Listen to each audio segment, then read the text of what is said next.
Solo दोस्तों, welcome to money stocks. इस video के अंदर हम लोग बात करने वाले हैं अदानी ग्रुप के बारे में। तो अदानी ग्रुप के बहुत सारे हमें स्टॉक्स निकल के आ रहे क्या, लेकिन हर एक स्टॉक्स के फंडामेंटल स्ट्रांग है नहीं। तो उन स्टॉक्स में से हम लोग बात करेंगे आज 3 स्टॉक्स के बारे में, जो स्टॉक्स हमें बहुत ज़्यादा हमें फंडामेंटल स्ट्रांग है। Fundamental strength in the case यानी कि बेसिकली सेल्स के अंदर लगातार जंप है, नेट प्रॉफिट्स के अंदर लगातार जंप है, ऑपरेटिंग प्रॉफिट्स के अंदर लगातार जंप है, अर्निंग पर शेयर के अंदर लगातार ग्रोथ निकल के आई है, या फिर कंपनी का अगर आप रिजल्ट देखोगे तो कंप्लीटली बढ़ते मैनर में है, और कंपनी के पास जो बोरिंग है, लोन है, वो बहुत ही ज़्यादा कम है। तो जिसकी वजह से ऐसे पैरामीटर्स वाले स्टॉक्स के अंदर अगर आप निवेश करेंगे तो ही आने वाले साल में ह्यूज अमाउंट ऑफ रिटर्न्स आपको बहुत ही कम समय के अंदर मल्टीबैग रिटर्न्स मिल जाएगा। तो यह बेसिकली एक अलर्ट आपके साथ शेयर करना चाहूँगा। ये जो स्टॉक्स है अदानी ग्रुप के बहुत ज़्यादा रिस्की है। जितना ज़्यादा स्पीड से ये स्टॉक्स भागते हैं उतने ज़्यादा जोरदार 2 गुना स्पीड से हमें कंपनीज के अंदर गिरावट भी होती है, और वो हो चुकी है। यानी कि एक एग्जाम्पल आपके सामने हो चुका है पिछले महीने के अंदर। तो पिछले महीने में ह्यूज अमाउंट ऑफ गिरावट हमें अदानी स्टॉक्स के अंदर नजर आई थी। एक स्टॉक 80% की गिरावट, 50% की गिरावट, 40% की गिरावट के आसपास हमें गिरावट होती नजर आ चुकी थी। अभी ये जो वीडियो है, ऐसी बात नहीं कि कंपनीज के अंदर तेजी है। ये स्टॉक्स, ये वीडियो मैंने पहले भी 5 दिनों पहले आपके साथ शेयर किया था, जब कंपनी के अंदर हमें लगातार गिरावट हो रही थी। लेकिन जो 3 स्टॉक्स है, उन स्टॉक्स के अंदर पॉजिटिव अपडेट्स भी आ रहे थे, लेकिन ग्रुप्स के अंदर ही नेगेटिविटी न्यूज़ है। इसकी वजह से क्या होता है, हर एक स्टॉक्स के अंदर करेक्शन होता है। फंडामेंटल कंपनी स्ट्रांग है या फिर नहीं है, लेकिन फिर भी कंपनी के अंदर करेक्शन होता है, क्योंकि ये कंपनी हमें अदानी ग्रुप से बिलोंग करती है। तो जिसकी वजह से ऑलरेडी दोस्तों वीडियोस मैंने पिछले 5 दिनों से पहले मैंने आपके साथ शेयर किया था, और एक बार मैं आपके साथ शेयर करना चाहूँगा। ये स्टॉक्स के अंदर पैरामीटर्स के बारे में भी हम लोग बात करेंगे। तो सबसे पहले जो स्टॉक्स है, जो कि अदानी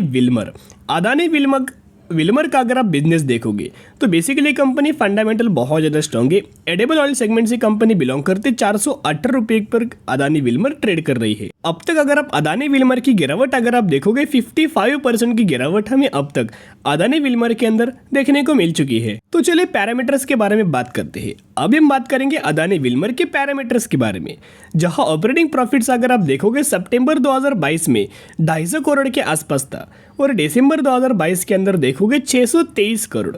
तो huge amount of 3 Guna operating profits के अंदर हमें जंप निकल के आई है। एज वेल एस अगर आप इनका नेट प्रॉफिट भी देखोगे तो हमें सितंबर क्वार्टर के अंदर 62 करोड़ के आसपास कंपनी ने नेट प्रॉफिट अपना जनरेट किया था, और दिसंबर क्वार्टर के अंदर 277 करोड़।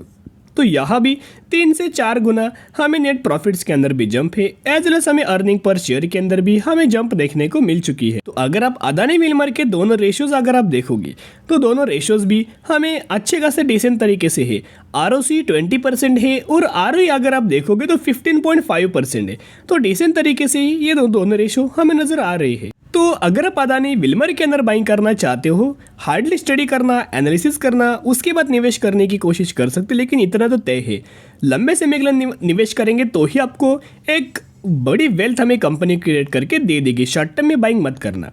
सेकेंड जो कंपनी है अदानी पोर्ट अगर आप देखोगे 683 रुपीज़ के ऊपर ट्रेड कर रही है, और पिछले ट्रेडिंग सेशन के अंदर हमें अदानी पोर्ट के अंदर 10% की तेज़ी हमें देखने को मिल चुकी है। अदानी पोर्ट का अगर आप गिरावट बेसिस के ऊपर देखोगे तो अभी भी कंपनी हमें 28% की गिरावट के अंदर यहाँ मिल रही है। पैसेज अगर आप देखोगे तो हमें 28% की गिरावट के अंदर करंट बेसिस के ऊपर हमें अदानी पोर्ट ये कंपनी ट्रेड कर रही है। तो अभी हम लोग बात करेंगे इसके पैरामीटर्स के बारे में।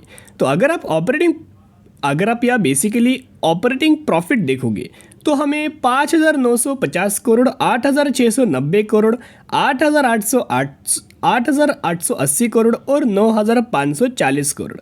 तो बेसिकली लगातार हमें ऑपरेटिंग प्रॉफिट्स के अंदर हमें ईयर ऑन बेसिस हमें जंप निकल के आई है। और अगर आप नेट प्रॉफिट्स के बारे में दोस्तों अगर आप देखोगे तो नेट प्रॉफिट्स के अंदर हमें 3,780 करोड़, 5,050 करोड़, 4,780 और यहाँ 5,280। तो बेसिकली लगातार हमें इनके नेट प्रॉफिट्स के अंदर भी हमें जंप है, और अर्निंग पर शेयर के अंदर भी, EPS के अंदर भी हमें लगातार जंप है।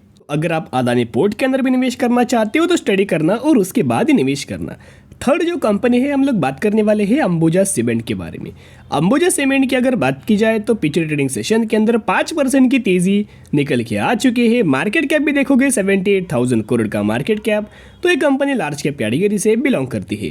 389 रुपीज की पर एक कंपनी ट्रेड कर रही है। अंबुजा सीमेंट ये भी कंपनी हमें अदानी ग्रुप से ही बिलोंग करती है। पिछले 1 सालों की या फिर अगर आप गिरावट बेसिस की पर देखोगे अभी भी कंपनी 33% की गिरावट के ही अंदर मिल रही है। अगर आप अंबुजा सीमेंट का भी यहाँ ऑपरेटिंग प्रॉफिट्स देखोगे तो सितंबर क्वार्टर के अंदर 334 करोड़ और दिसंबर क्वार्टर के अंदर 1008 करोड़। तो यहाँ हमें ऑपरेटिंग प्रॉफिट्स के अंदर जंप है। और अगर आप नेट प्रॉफिट्स के अंदर देखोगे तो नेट प्रॉफिट्स के अंदर भी हमें 852 करोड़, 856 करोड़, 865 करोड़। फिर यहाँ अगर आप देखोगे तो हमें प्रॉफिट्स के अंदर फॉल आया 51 करोड़ जो कि सितंबर क्वार्टर में, और दिसंबर क्वार्टर में देखोगे 488 करोड़। तो पिछले एक क्वार्टर के अंदर हमें जंप निकल के आ चुकी है। तो जिसकी वजह से जो 3 कंपनीज मैंने आपके साथ शेयर किया है, अब अपने रिस्क टेकिंग एबिलिटी के हिसाब से कंपनी के अंदर निवेश करना, जितना हो सके उतना निवेश करना, या फिर अपना पोर्टफोलियो आपको वेल डाइवर्सिफाइड रखना है। तो जिसकी वजह से बाय ऑन स्ट्रेटेजी अप्लाई करना और लंबे समय के लिए होल्ड करना। आज के लिए इतने। अगर आपको वीडियो पसंद है जरूर वीडियो को लाइक, शेयर एंड सब्सक्राइब कर सकते हो। फिर मिलेंगे, बाय।